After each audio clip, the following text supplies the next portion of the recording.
allergic to milk and consuming it through my milk.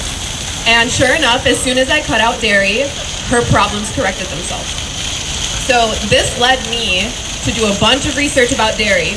And what I found horrified me, because I learned that these products that I loved so much were the cause of a plethora of health issues, and quite frankly, are not suitable for human consumption. They're for baby cows. Dairy is for baby cows, not for humans. That's right. So,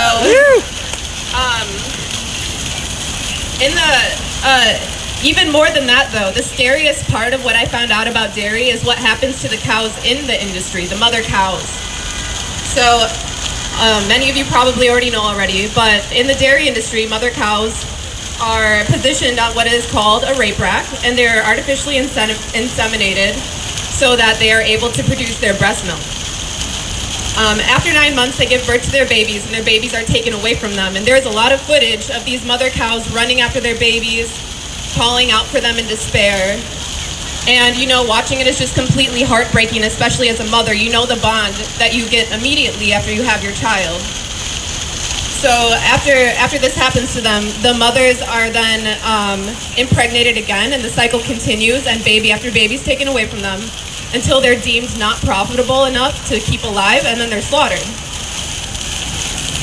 Try to imagine what it would be like to have your reproductive system completely controlled by somebody else for their gain and not any gain to you. And imagine what it would feel like to have your baby ripped away from you as soon as they're born and having no idea what's going to happen to them.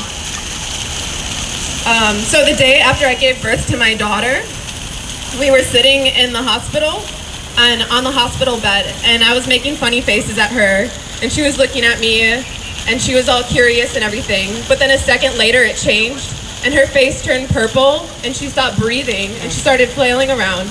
And I obviously panicked, and I pressed the button on the wall, the emergency button, and immediately a group of doctors rushed in, and they grabbed her, and then they rushed out, and I had no idea what was happening.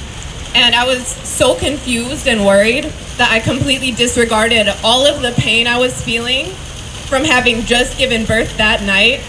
And I got up out of the bed, and I limped around the hospital trying to find her. And I finally did find her, and she obviously survived.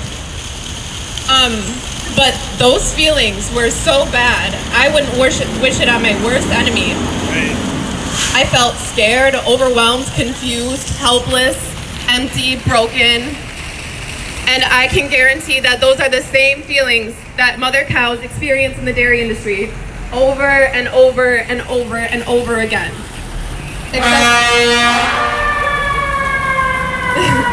Never fails. Except for, you know what? It's actually worse than that, because the people who are taking the babies away from them don't have their best interest at heart. They're not doing it to be safe, they're doing it for money, and the mother cows never get to see their babies again. Yep. This heartbreaking reality only happens because we pay for it to happen. So please, the next time you go to a restaurant or the grocery store, think of the psychological torture that the mother cows go through in order to create the products that are made from what they produce. Yes.